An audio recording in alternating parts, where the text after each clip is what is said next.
Hi everyone, thank you for joining us and welcome to Services Week 2021. My name is Agle. I'm a collaboration manager at Local Digital Collaboration Units and I work for the Ministry of Housing, Communities and Local Governments. And welcome to our fourth showcase for COVID-19 projects. So this session is part of Services Week, and as you'll know, this is a cross-organizational UK public sector event, and I think it's in its third year. So you'll know it's a self-organized week where we discuss like what good or sometimes bad public services look like and how we can improve them.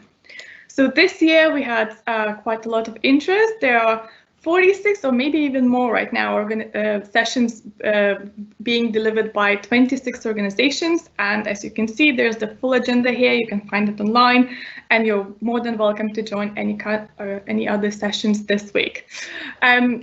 So just a quick reminder, there is a code of conduct and by participating in this and any other session you agree to it. It's all kind of, self-explanatory. It's pretty much saying, just let's try to be complementary of each other's work. And if you're providing criticism, make sure that it's constructive criticism, constructive feedback. Just as a reminder as well, the session is being recorded. None of the participants, people presenting today, you'll be able to see them. But if you're asking questions, you can do this in the chat. And obviously, we won't be able to see your name unless you give your name. So yeah, please do share your thoughts, impressions, any kind of opinions on social media. You can use hashtag Services Week, hashtag Fix the Plumbing, or hashtag Local Digital C-19 Challenge. Quite a mouthful, but yes, please do this. Like you can do this on Twitter or you can do this on Slack. And yeah, we really want to hear your opinions about this. But what's more, you can also provide your feedback about this session or any other session by going to the feedback form. I will post this in the chats later on, so just as a reminder, and yeah, we would really welcome any kind of thoughts you have so that if there's a fourth installment of Services Week that we can improve on it as well. So yeah, just one final reminder, please do ask questions, use the chat function. We really want to know, any kind of questions you have, anything we can answer about the projects you will be hearing from today. And yeah, anything you want to know, just please don't be shy. So yeah, really quickly on how today is going to work.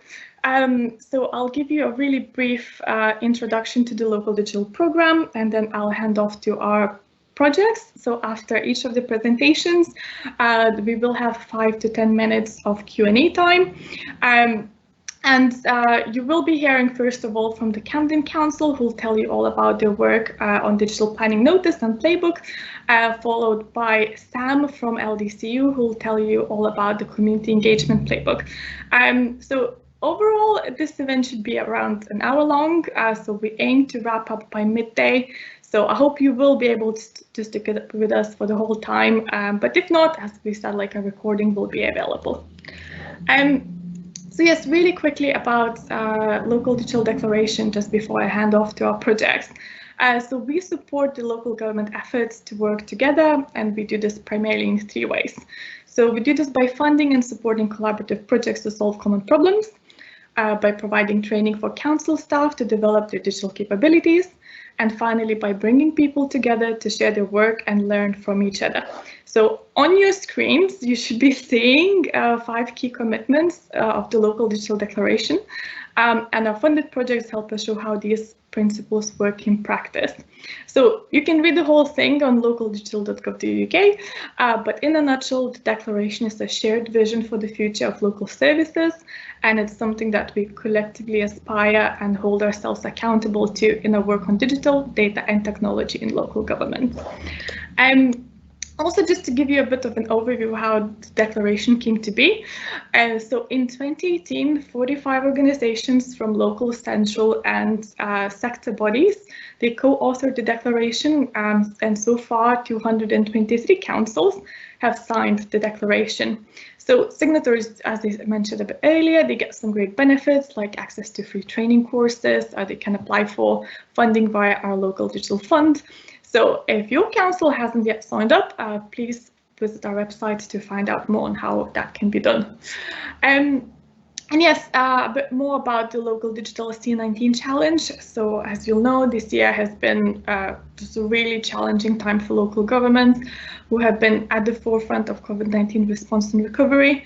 And to support the sector, we launched the local digital C-19 challenge that happened in the summer.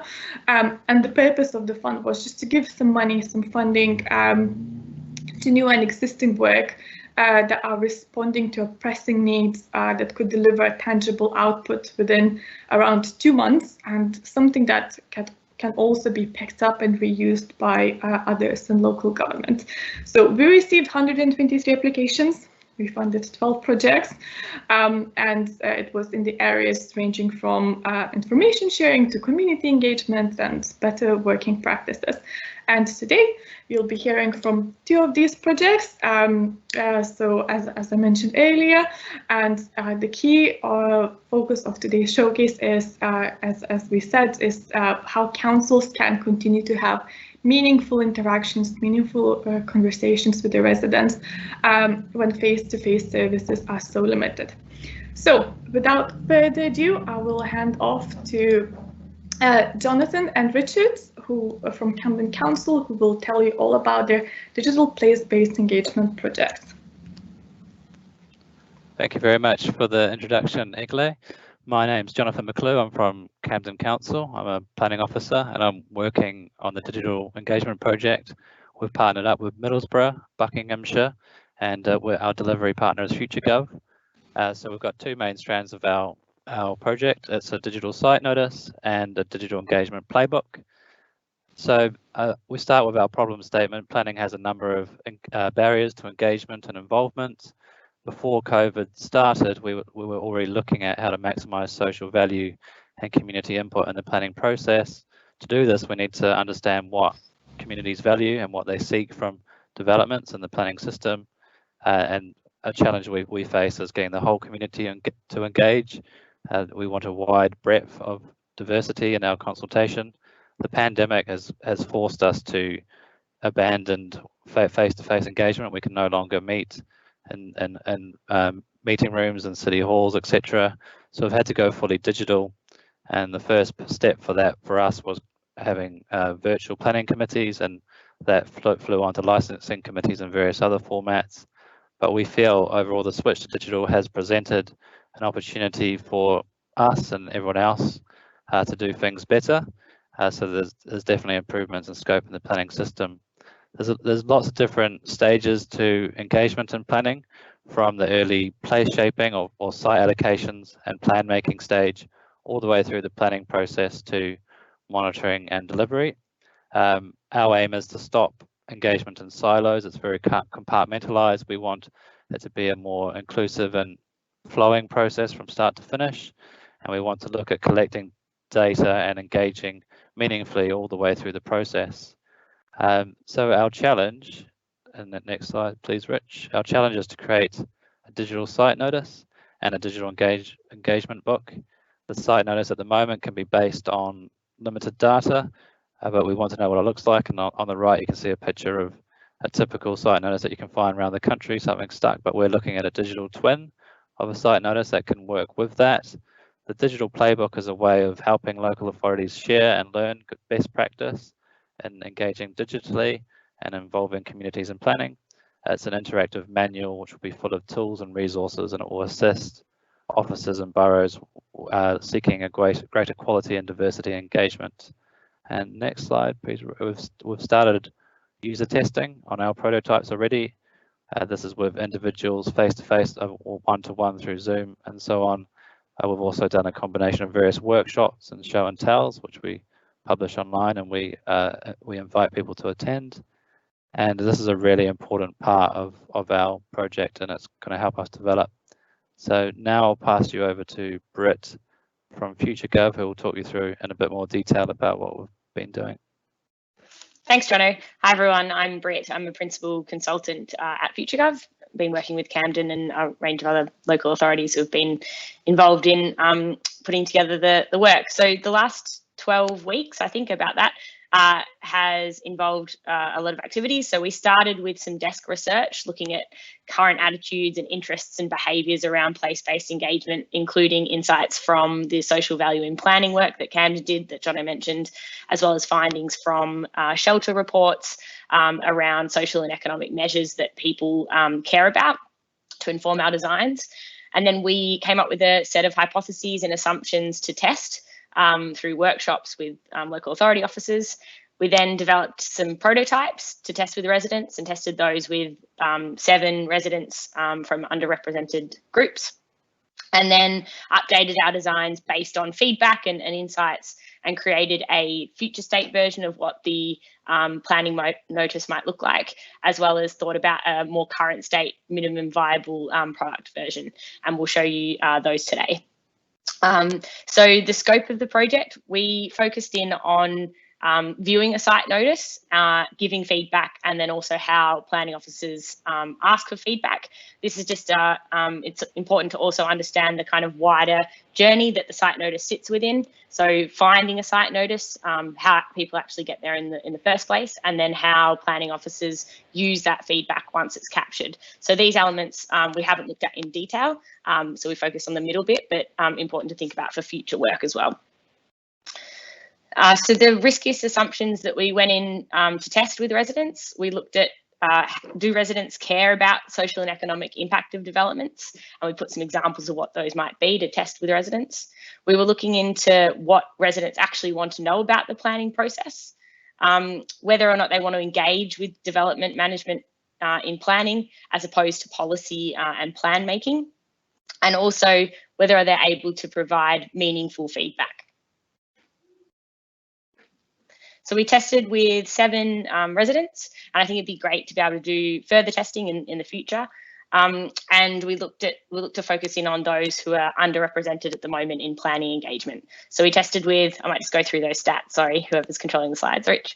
So we tested with 3 young people, 4 people who are not homeowners, and 5 of them didn't have prior knowledge of planning, and also 1 in Black minority ethnic resident. I won't go through all of the insights from testing today, but we'll share around this presentation so you can have a read through. But some of the things we learnt, so you can see here, this was our simplest prototype design. It's probably the closest to the physical notice. And we focused on a clear layout, simplified language, and a call to action for feedback. And we found that people need clearer information about what feedback to actually give. So whilst they found that kind of call to action really useful, they needed a more structured way of providing feedback. Next slide. This is another design that we did, and you can see here on the right we looked at some examples of different impact metrics, including green space, new homes, local jobs, that kind of thing. And we also focused on using much plainer speaking language. So instead of mixed development, we said new flats, office space, and hotel. And we learned that while users preferred this simple language around what was being built, they remained quite skeptical about where this information came from. So kind of transparency of information is really important to build that trust. We also tested a way to capture more structured feedback, so asking people whether they, it sounds great, I have concerns, they need more details. Next slide. We looked at different interactive elements of the design, and here we learnt that whilst users like being able to choose and engage with the feedback separately in the areas that interest them. So, for example, they might want to click on transport and be able to give feedback specifically about that given, they wanted to be able to give feedback about that specific area rather than having to kind of think about the whole thing at once, which was really interesting. So you can see here someone said, I like to be able to give feedback on the things I care about, like transport and green space. It's good to be able to ask for more details as well. Next slide. We also tested an explainer telling users how their feedback would be used, and also an example to explain the different elements of the planning process.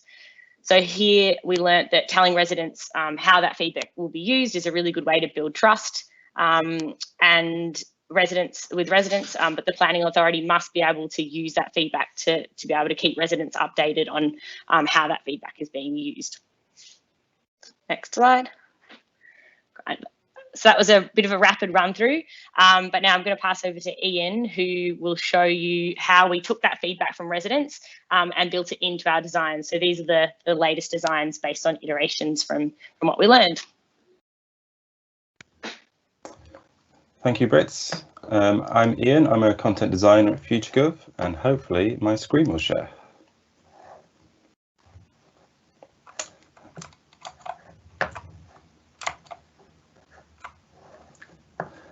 So hopefully you can see something very similar to what Brits just described. We've been designing in kind of a phone view, so a mobile view, but this is a website, it's not an app. So that's something that we need to kind of make clear at the start. Although this is how we kind of assume a lot of people will use it, it's actually a website, it's not an app that you download. You can see that we have here much more simple language to start with. This is comparing it to a piece of paper on a lamppost, of course. And you can find local planning applications via a map. And you can see we have icons that represent different types of planning application. You can also view them when you click on them, they come up and you can see the address. And we also have this list view as well. So we can scroll down and we can get a better idea of what it might look like. If we click through to one of these, again, this is similar to what Brit's already shown, but this language here is really different to what we had before. So this is as opposed to something like a mixed development, something like that, a kind of language that's much more simple, because one of the aims of this is to try and reach a much wider range of people. And one of the ways that we hope we can do that is by making things much more easy to digest. If we scroll down here, we have a section here which says what's the plan, so a really succinct bit of copy which explains what's happening. We have how long it's likely to take and when it's likely to start. And then we have this information here about how this affects you. And this came out really well in testing, how this affects you. People were really sort of captured by that because if they felt like they were able to have their say.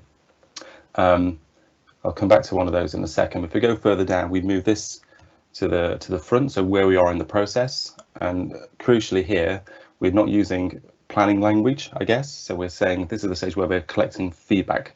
So we're not trying to use any kind of really detailed planning language because people don't know that and they don't need to know that. And they can click through and view full planning journey there. There's also this area at the bottom where you can go and find out more if you need to. So we tested with a couple of people who are sort of planning aficionados. They love their planning, and they did want to know more. So although they said the impact measures and the impact metrics were great, they would like to be able to go and find out more. So this is where you can do that. So if I go back up to green space, if you were to click on here, you would get some more information specifically about how this development would affect green space in the area, what to expect. And we have a bit of text here that says this application is likely to have a mostly positive impact on local green space. There are concerns over emissions. One of the challenges is about how this might scale to lots and lots of these applications being on something like this. This is a way that we might be able to do that by using sentences that could be quite consistent where just small details are changed. As the user scrolls down, we can start to give feedback. So what do you think? Share your thoughts on green space. We click through. We have a really different way of giving feedback at first. So you can choose to answer by one of these buttons. So you can just say, sounds great, I have concerns, need more details. Or you can have these, you can use the kind of the emoji styles. So how do you feel about this? And this tested well. There's lots of work to do to improve it and refine it, but just the very notion that someone who doesn't want to write a 1,000-word essay on this particular application, but they do want to give some kind of sentiment feedback, this went quite well. If you click through, you can also find out what you can see your results. So you can see that 64% of the community chose sounds great. So you can see what other people were doing too. Again, that came out through testing as something that people might find useful to see how your opinion matched others. And then if you go through again, you can enter a much more detailed comment. And this comment is specifically on green space. So rather than just being expected to write a huge comment or a huge load of feedback on the whole thing, if you're particularly interested in one area like green space, then you can enter it here and make your feedback quite specific. And then at the end, you can sign up to get updates, so by email. So if you put your address in, people can then you can then receive updates from the council about the planning application specifically, and you can see again what other people think in more detail and how your thoughts compare. And then you can share too. So the idea that that this is great, but to try and get more people involved, it needs to be easy to share and easy to pass on to other people. And that's it.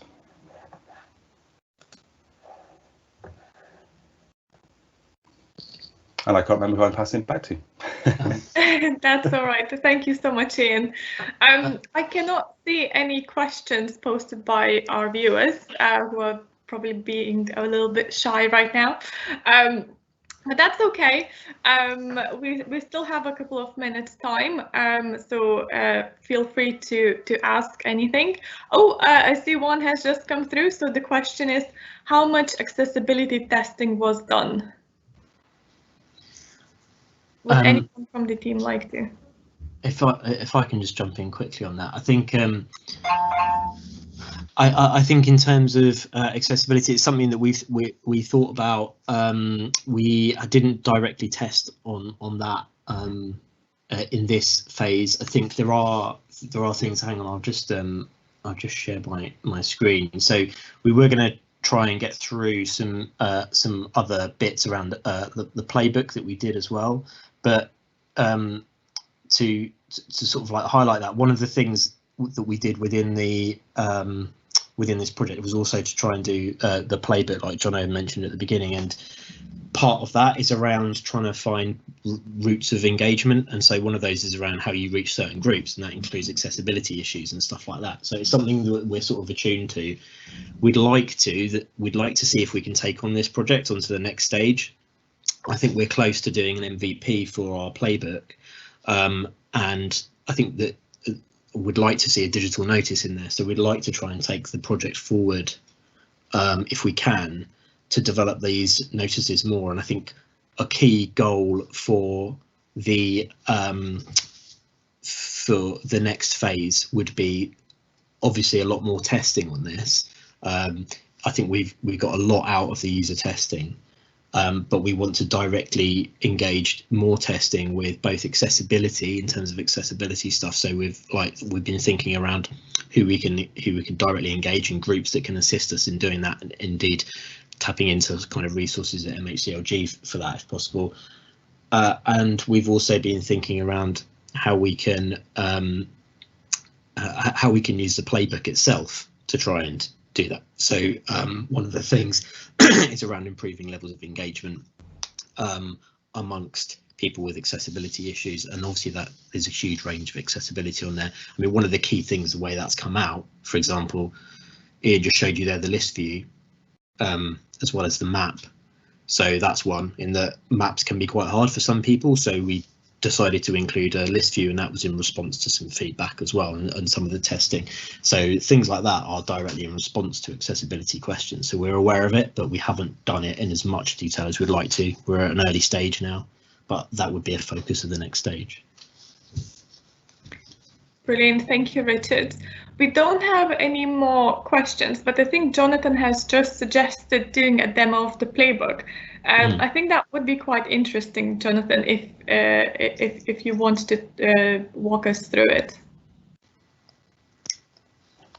Ian, did you? Yeah. Did you want to share that? Yeah. Cool. Sure. 1 second.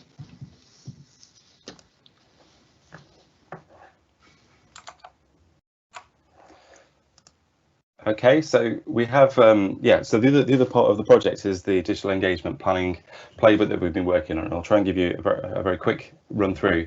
Again, we went through the same process of research and testing to get to this point.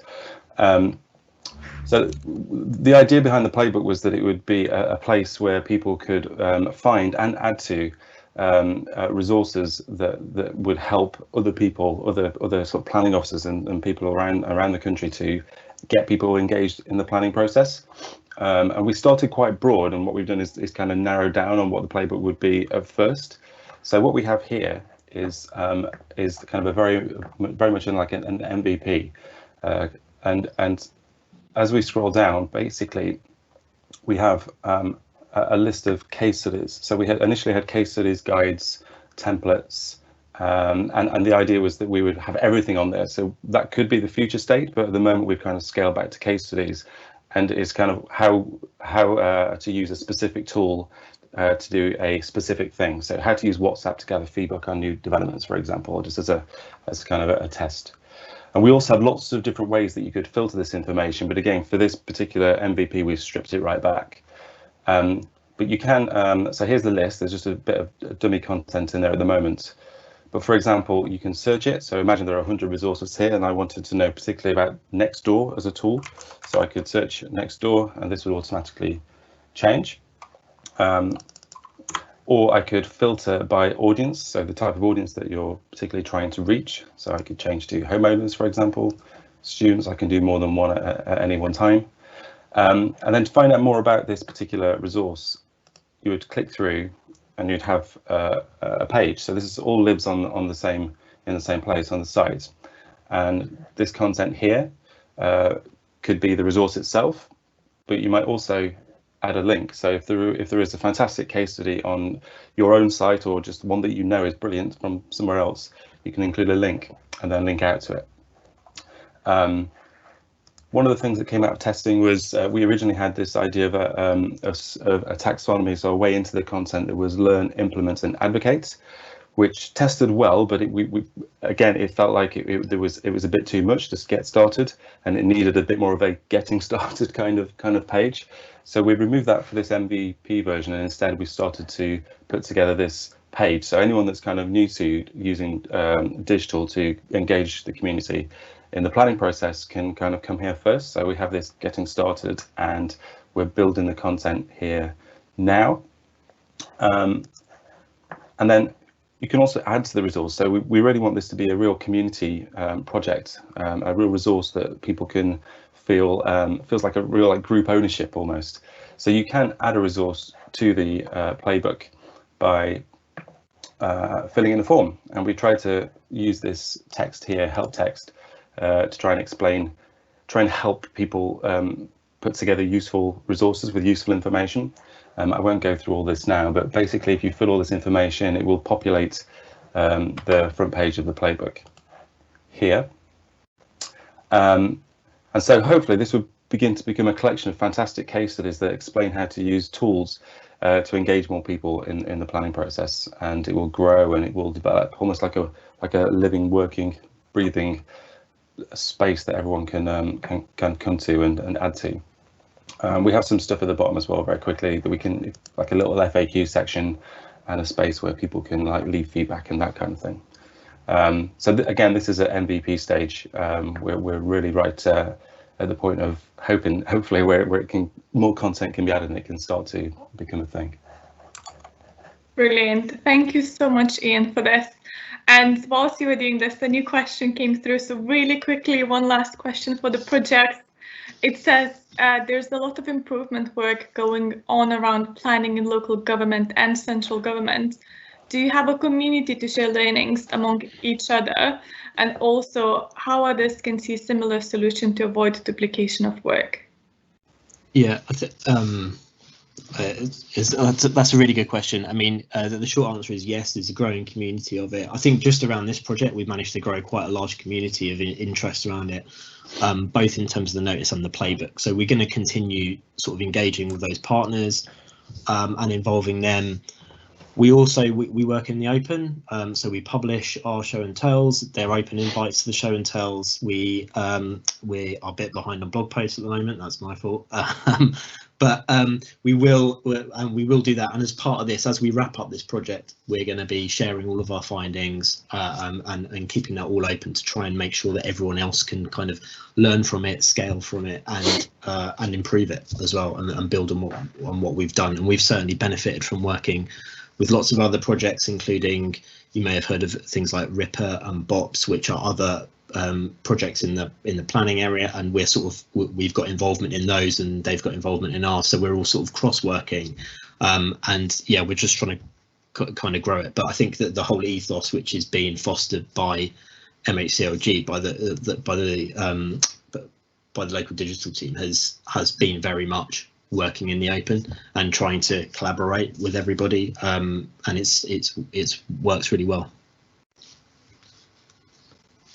Thank you, Richard. So I believe that's it for your projects. No more questions. I will paste in some links that you've just mentioned of you working in the open in the chat in a minute's time. But without further ado, I will now hand off to Sam Willis, who will tell you all about the Community Engagement Playbook projects. Hello. So actually, in actual fact, I'm not going to tell you all about our Community Engagement Playbook project, but I am going to show you a video that will talk you through all of the work that we've done so far. Before I play that video, what I just wanted to do was to give a really brief overview. So the Community Engagement Playbook project was something that we brought together after we had 2 different applications from different councils, London Borough of Kingston and Sutton and Gloucester, who wanted to do a very similar thing around working out how to engage with parts of their community that were deemed to be slightly harder to reach, or that they were having problems reaching as we all sort of went into lockdown and as COVID was keeping us all at home, and how they would go about doing that. So the Community Engagement Playbook project brought those 2 together, along with 7 other local council partners, including London Office of Technology. Oh, Lottie, what's the I stand for? Innovation? Oh man, I forgot then. Sorry, Eddie. And basically we had a couple of delays, but we kicked off just at the beginning of December. It was a really fast run project of 8 weeks, where we did some discovery work, some alpha and prototyping work. So you'll be able to see our prototype in the video that I'm going to share. And yeah, I think without further ado, I'll hand off to the video. It's presented by Sophie, who is from our delivery partner, We Are Snook, and she'll be able to talk everything through. Egley, am I able to share my screen properly? Will that work if I do it? You should be able to, yes. Okie dokie. Hang on then.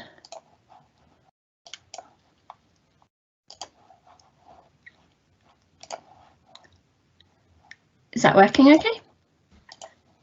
Yes, just 1 second. Yes, we can see your screen. Okay, and can you hear okay? Yes.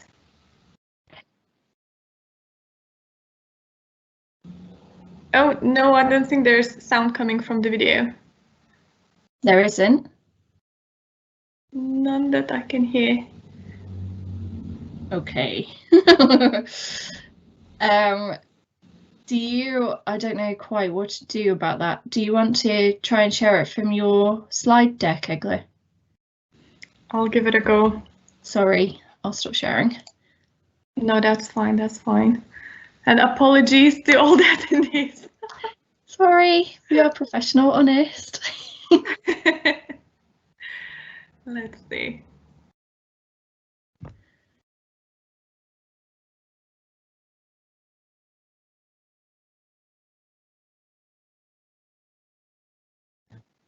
Yeah. Can you hear? Doesn't look like it's working either. Hang on 1 sec. Saying share audio. Okay, hang on.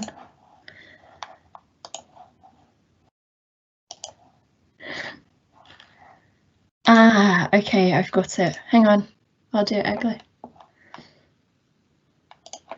During our 8-week project. Can you hear that? Yes. If you would like further information about any of this work, please visit our GitHub link, which is here on the screen, where you'll be able to find our alpha brief and the full discovery summary in Word document format, as well as links to our older prototypes. So my name is Sophie Walker, and I was the lead for this project. I work for a company called Snook, who are a research and design agency who work predominantly in the public and third sectors.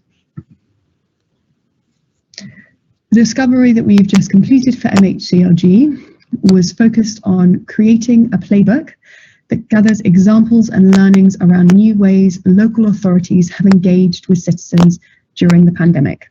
So over the 8 weeks, we narrowed this down even more by making the focus of the work on digital forms of engagement. And we were aware that there were other playbooks that were being created at the same time as ours. So any content around the planning process or digital inclusion were out of scope for this project, but we have linked to these in our playbook. There were 3 main things that we wanted to answer for this discovery. One, that we wanted to know who the main audience should be for this playbook and the best way to meet their needs. We wanted to know what challenges councils have been facing around community engagement during COVID, the constraints they've had, and how they've tried to work around them. And lastly, we wanted to create and test a prototype based on user interview insights and develop something tangible as a final output. So you can see here that we split the discovery into 2 parts. We've got a 4-week discovery and 4 weeks for design, or we've also been calling it a mini alpha. So you can see we've also listed underneath the different outputs that we delivered each week. And for further detail on the processes we took and how each of these different outputs feed into each other, you can again read our discovery summary on the GitHub. So to enable us to work at pace over these 8 weeks, we created 7 core research areas based on our assumptions. We then tested these within the first 4 weeks to build our understanding of what was needed for the playbook.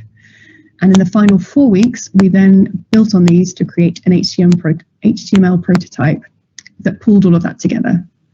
So these 7 areas were defining the main audience, creating user stories, developing a taxonomy, define the playbook format, define the format of the content, selecting the case studies, and developing and refining the prototype.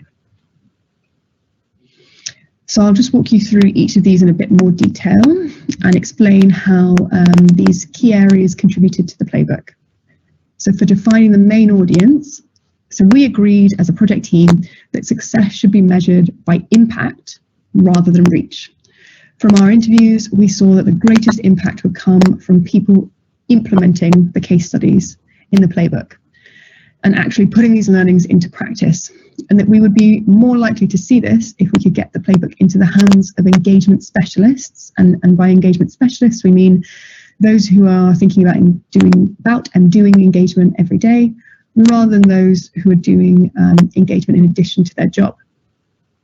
And crucially, these specialists, they actually frequently provide advice and support to other members of staff who are doing engagement and act as this sort of gateway to share learnings and best practice more broadly. So if we do this, we can therefore increase the reach of the playbook.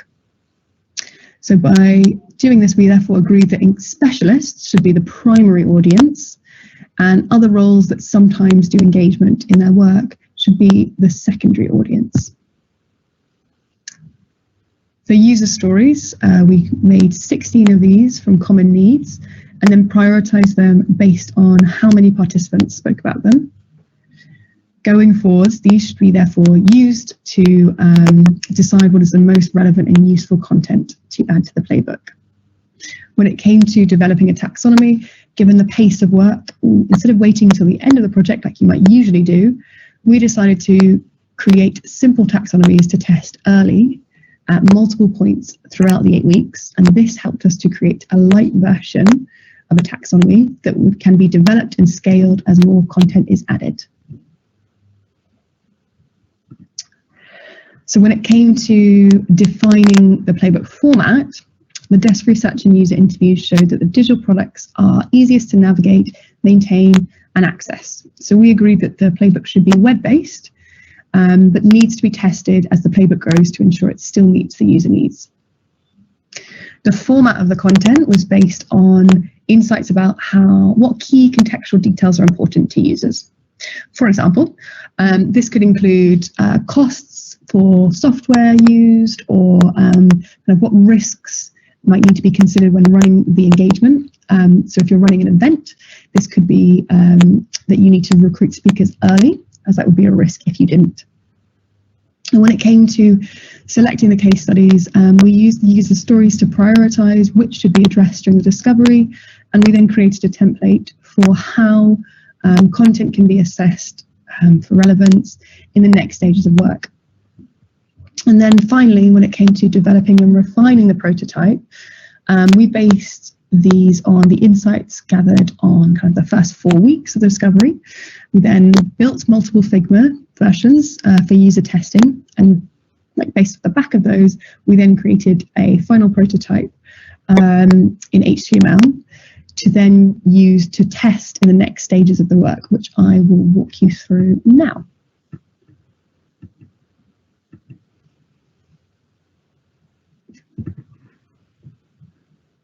So you can see here, just scrolling through the prototype, looking at the different groups that you can review it by, the different case studies that are available to you, how you might share your case study, who collaborated to create this playbook, and who was involved within this project. And then scrolling back up to look at the case studies, you can see you can click on them individually or click through by the tags at the bottom. And each case study has a summary, the reasons for engagement, the steps, the resources required, the outcomes, key guidance, risks, software and tools used, and how to get in contact. And you can see under software and tools, we've got the software as well as costs. And then if you want to look at it through a different search category, you can go by user group, engagement activity, or engagement topic. And again, click through to the case study, and it will be presented in the same format.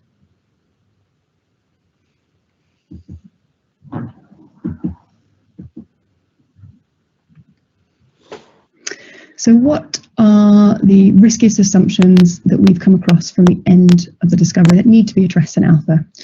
So we've mapped all these out, and they're again in our GitHub, but for the 4 most riskiest ones are that the playbook will solve the issues that users have been having around community engagement, that there will be enough time given to this playbook to create relevant content and spread the word about it to encourage adoption, and that people will be willing to contribute their case studies to this playbook and have the resources to do so, and that the people will be interested in the playbook and want to know about it. And finally, we see 2 options for next steps for this playbook and how it moves forwards. And these need to be decided as we move into the next stage. So should the playbook be a fixed product? So this is where development and content creation continue until a certain point. Or should the playbook be seen as an ongoing, evolving piece of work where there is no final end date? And this is where you might need ongoing investment and resources to keep growing and evolving it.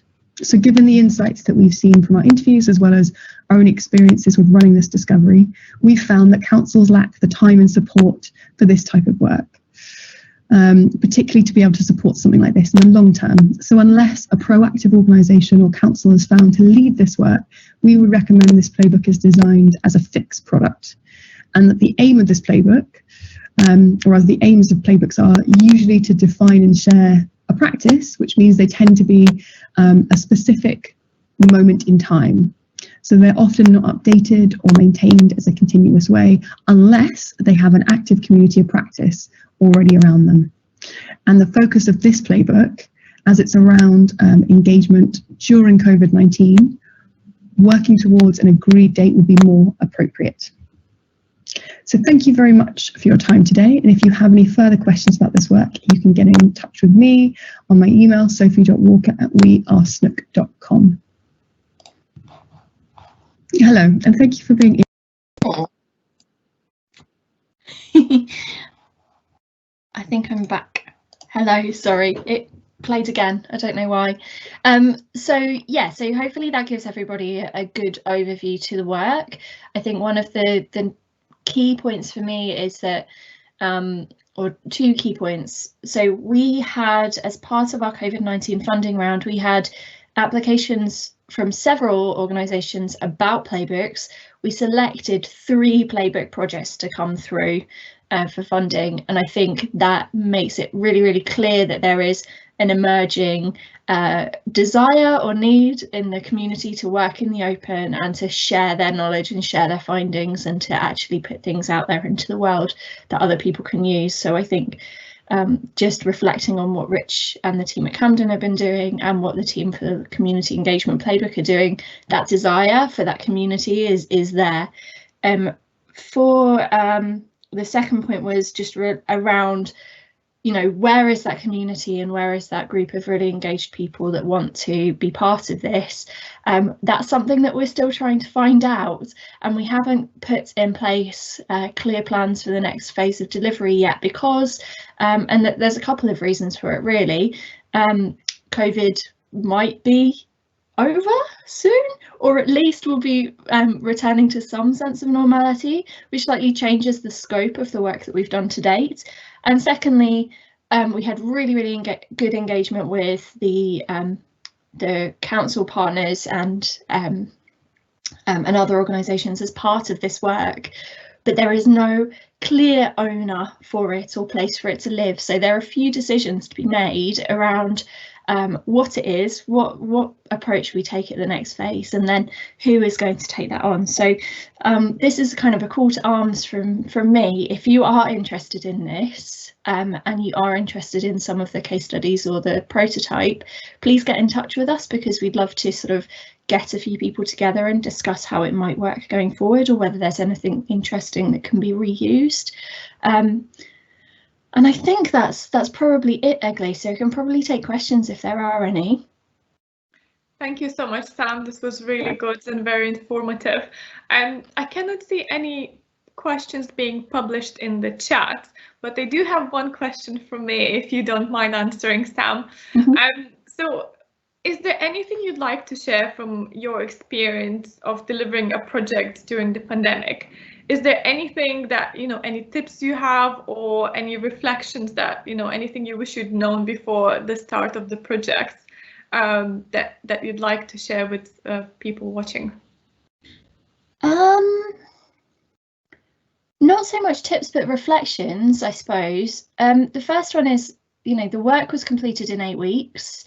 We really pushed Snook and the partner team to see how fast and how far we could get within that time, and really pushed to get prototypes or examples into the hands of local authorities sooner rather than later, so that we could really test. And so our discovery was less of a discovery and more of a sort of discovery alpha blend of work, where we were just really heading towards getting something out there as our goal. I think it's made clear to me that that is possible within local government, and actually all of our partners really rallied around to find people for testing and find people for interviewing, which was really good. I think other reflections, I think that's probably the main one really, is that, you know, it didn't follow a sort of standard discovery alpha approach. It was a bit of a blend of lots of activities and an all hands on deck, but that actually it was well controlled. It didn't feel chaotic, didn't feel too burdensome really. So yeah. Brilliant, thank you, Sam. Well, in that case, if we're all done with the questions, I will do a quick wrap up with the presentations, and just to mention a couple of things before we end.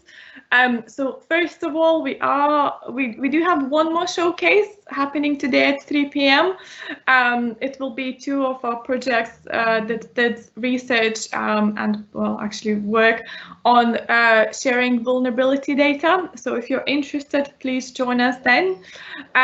Otherwise, some of you may have heard, but well, COVID puts a temporary stop to all of our classroom-based training, so we created a library of online training courses to support local authority staff to learn and develop their digital skills.